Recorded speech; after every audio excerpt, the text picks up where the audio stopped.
3개의 공장은 끝났다. 불 꺼진 굴뚝, 그리고 14억의 청구서. 2024년 중국 경제의 심장이라 불리는 상하이의 징안지구입니다. 이곳은 단순한 번화가가 아닙니다. 중국 중산층의 소비력과 자존심이 집결된 곳이죠. 그런데 지금 이 화려한 스카이라인 아래에서 기이한 일이 벌어지고 있습니다. 거대한 파란색 박스 건물 이케아 시티 징안점이 셔터가 내려가고 있습니다. 이곳은 이케아가 중국 도심 공략을 위해 야심차게 문을 연 실험 매장이었습니다. 하지만 개장 불과 3년 만에 화려했던 쇼윈도는 불이 꺼졌고 입구에는 폐쇄 안내문만 덩그러니 붙어 있습니다. 충격적인 건 이것이 우연한 하나의 사건이 아니라는 점입니다. 상하이 바오산, 광저우 파니, 텐진 중베이, 난퉁, 쉬저우. 중국의 핵심 도시 곳곳에서 무려 7개의 이케아 매장이 동시다발적으로 문을 닫거나 폐점을 예고했습니다. 이상하지 않으십니까? 14억 인구, 세계 최대의 내수 시장이라던 중국입니다. 세계에서 물건을 가장 많이 사준다던 그 거대 시장에서 가장 대중적이고 성공했던 글로벌 기업이 짐을 싸고 있습니다. 사람들은 수군거립니다. 경기가 안 좋은가 봐. 장사가 잘 안 되나 보지. 하지만 경제학자들의 눈에는 이 텅 빈 매장이 다르게 보입니다. 저 내려진 셔터는 지난 30년간 세계 경제를 지탱해온 거대한 엔진. 세계의 공장 중국이 멈추고 있다는 사망진단서일 수 있기 때문입니다. 오늘 우리는 저 불 꺼진 매장과 공장 뒤에 숨겨진 진실을 파헤쳐보려 합니다. 신뢰가 무너지는데 걸린 시간은 단 3년. 지금부터 14억 중국 경제에 청구된 가혹한 청구서를 한 줄씩 읽어드리겠습니다. 먼저 감정이 아닌 숫자로 상황을 직시해 보겠습니다.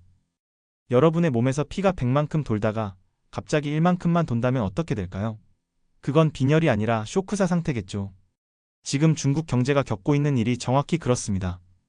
중국으로 들어오는 외국인 직접 투자 FDI, 즉 외국 기업이 공장을 짓고 달러를 싸들고 들어오는 새로운 피가 최근 3년 사이 99%나 증발했습니다.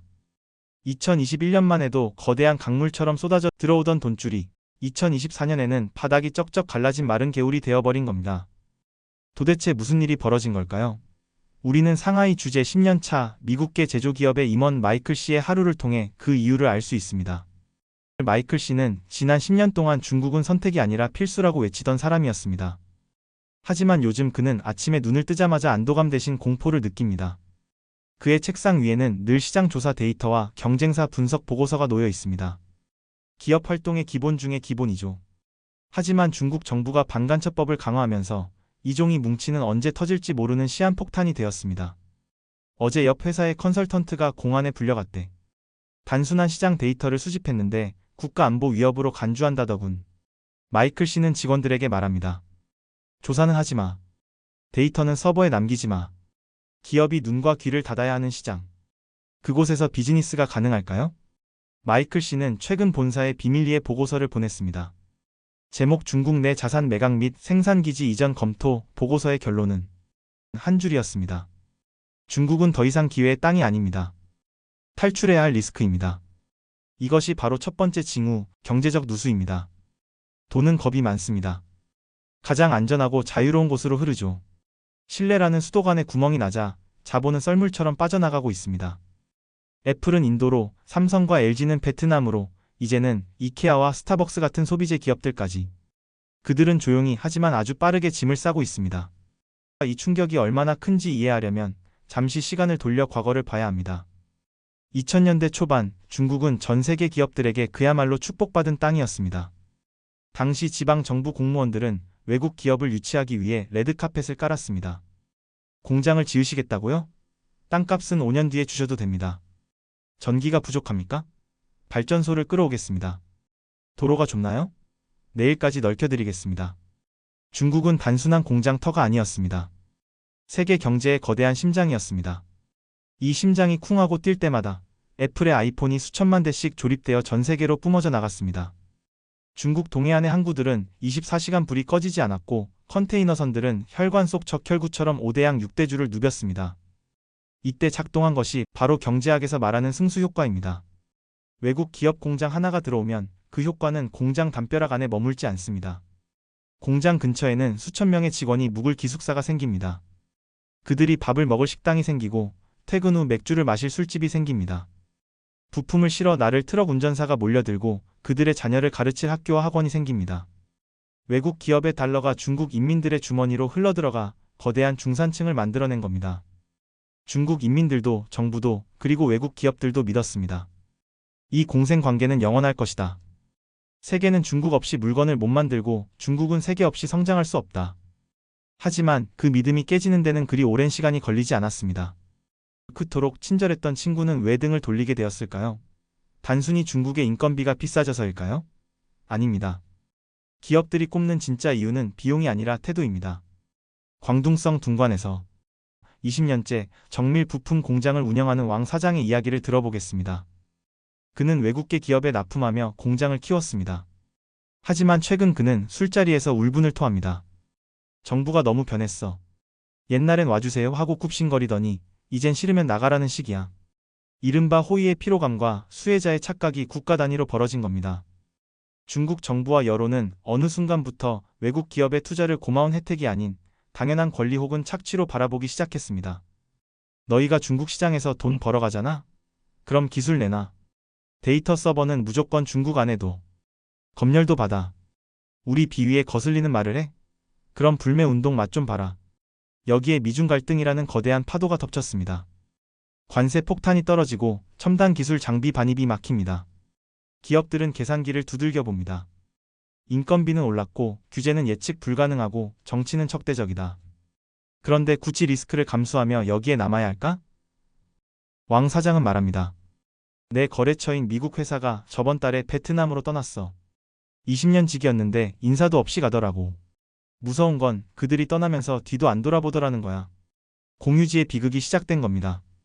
중국이라는 거대한 목초지에서 정부는 세금을, 노조는 임금을, 규제 당국은 통제권을 마구 뜯어갔습니다.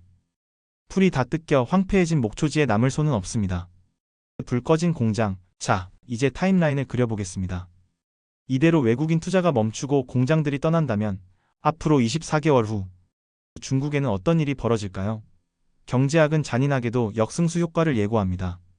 단계 1 상권의 붕괴 현재 진행형 이미 시작되었습니다. 이케아 매장 7곳이 문을 닫고 스타벅스가 구조조정을 하는 지역들. 그곳의 상권은 초토화됩니다. 왕 사장의 공장 주변 식당들은 매출이 반토막 났습니다. 공장 직원들이 점심을 먹으러 안 와요. 공장이 멈췄으니까요. 지방 정부의 꽃간도 빕니다. 세수가 줄어드니 공무원 월급 줄 돈도 빠듯해집니다. 단계 2 일자리의 증발과 청년의 절망. 공장이 떠나면 단순히 건물만 비는 게 아닙니다. 그 공장과 연결된 수천 개의 공급망이 끊어집니다.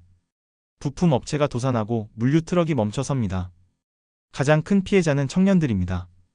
외국계 기업은 중국 청년들이 선호하는 양질의 일자리였습니다. 그 일자리가 사라진 자리에 남는 건 배달 라이더나 단기 아르바이트뿐입니다.